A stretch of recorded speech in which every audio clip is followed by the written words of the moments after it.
आत्मा नमस्ते। हम लोग ने पिछली बार बात करी थी सेल्फ रियलाइजेशन के बारे में। सेल्फ रियलाइजेशन तो बहुत बड़ी चीज़ है, वो समझ आ जाए तो नैया बहुत किनारे आ गई। तो मैंने कहा पहले सेल्फ रियलाइजेशन से पहले लोगों को इस चीज़ के बारे में डिस्कस कर लें कि उनको ये समझ आ जाए प्रॉपरली कि रियलाइजेशन क्या होता है। रियलाइजेशन, रियलाइजेशन मतलब आप उसको किसी चीज़ को पूरी तरह से देख लिया, आपने सही से देख लिया, पूरी तरह से जान लिया, अनुभव से। रियलाइजेशन असली आंखों से आपने उसको देख लिया,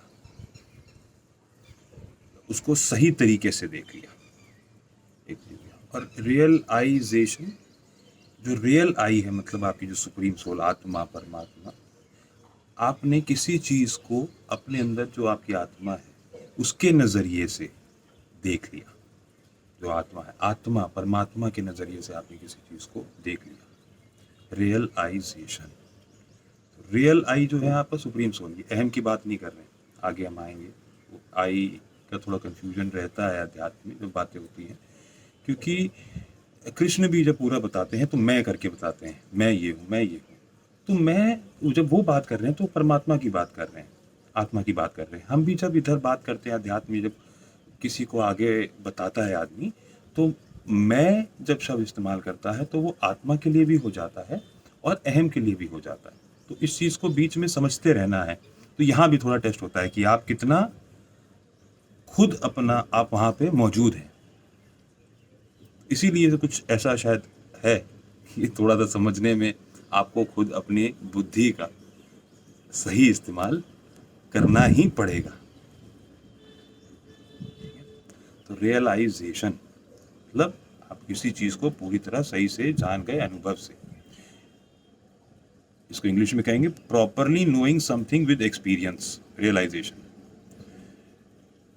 अब हर जने को रियलाइज, किसी चीज़ को रियलाइज करने में किसी को एक अनुभव चाहिए, किसी को 10 चाहिए, किसी को 20 चाहिए। फॉर एग्जाम्पल, एक आदमी को गाड़ी चलाने, तेज चलाने का शौक है। नए नए लोग जब होते हैं लड़के, उनको गाड़ी तेज चलाने का शौक होता है, लड़कियों को भी नई नई जब चलाते हैं सब, गाड़ी मिली है चलाओ, फुल स्पीड चेक की जाए। एड्रेनलिन होता है, उसका भी एक मज़ा होता है, मैंने भी खूब किया।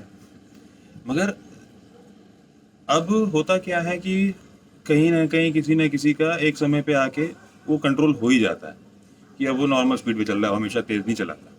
कई लोग चलते रहते हैं तो ठोकरे भी खाते रहते हैं। कई लोग समझ जाते हैं कि हमेशा तेज़ अगर हम वैसे ही चलाते रहेंगे तो हम लड़ते भिड़ते ही रहेंगे। तो आराम से ही चलें, जब ज़रूरत है तो तेज़ चलाएं। कोई बात है, कहीं जल्दी पहुंचना है, किसी को जल्दी लेके जाना है, कहीं पे कुछ पहुंचाना है, लेके आना है, जल्दी है, तब आपने तेज़ चला लिया। हमेशा तेज़ चलने की ज़रूरत नहीं है। तो आवश्यकता के अनुसार कब अपने आप को कितनी गति पे चलना है, किस गति पे चलना है, किस रास्ते पे चलना है, उसका चुनाव हर घड़ी करते रहना होता है। तो क्योंकि रियलाइजेशन इतने आराम से ना जी, बहुत कुछ है रियलाइज करने के लिए। आदमी सीखता ही है। आग से ही पहले बच्चों को नहीं पता होता है कि आग कितनी डेंजरस चीज़ है। खेलता है, जलता है, तभी समझता है। कई लोग बार बार खेलते रहते हैं, जलते रहते हैं, तब भी। कई लोग बार बार करते रहते हैं। कोई बचपन में ही सीख जाता है दोबारा आग से, कई लोग डरने ही लग जाते हैं फिर आग से। कई लोग समझ जाते हैं कि आग उपयोगी भी है और इससे संभाल के रखना है, क्योंकि इससे बहुत नुकसान भी हो सकता है। और अगर आग ना हो तो भाई इंसान, आज इतना कुछ है, कुछ हो पाता क्या। मगर कई लोग आग आग आग आग, छी छी छी, आग से दूर रहो। बॉन फायर के पास भी नहीं जाते, बॉन फायर भी जो कर रहे हो क्यों डरते रहते। तो आग तो कोई गलत चीज़ थोड़ी ना, आग तो है तो हम हैं। सूरज है तो हम है कि नहीं। हमारे अंदर भी आग है, तभी तो खाना पचता है। वो तो खैर और आगे की बात होगी। तो रियलाइजेशन आपको शायद थोड़ा बहुत समझ आया हो। तो समय के साथ सबको रियलाइजेशन होते हैं, एक समय पे आके रियलाइजेशन होना बंद हो जाते हैं। वह वहीं पे जो है ना, अहम की जीत हो जाती है। और जब अहम की जीत हो जाती है तो परमात्मा दूर ही रहते हैं। परमात्मा का एहसास जो है, one being one with God, वो तभी होता है जब ये अहम साइड होता है।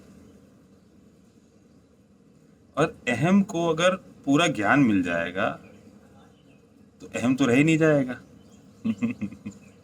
परम ज्ञान तो यही है कि अहम तो प्रकृति का हिस्सा है, वो तो आता जाता रहता है। जो रहता है, जो हम में है, जो सब है, वो तो परमात्मा ही है जो हमेशा रहता है। अच्छा, अब ये बात करते हैं रियलाइजेशन जो होता है सबको, किसी को कम ज़्यादा क्यों होता है, किसी को कम ज़्यादा क्यों लग जाता है समय, वो होता है परसेप्शन, उनका नज़रिया कैसा है। इसको हम आगे कंटिन्यू करेंगे परसेप्शन, क्योंकि ये भी एक टॉपिक है। इसमें पूरा अद्वैत और द्वैत नज़रिए पे चर्चा होगी। ओम शांति, ओम शांति, ओम शांति।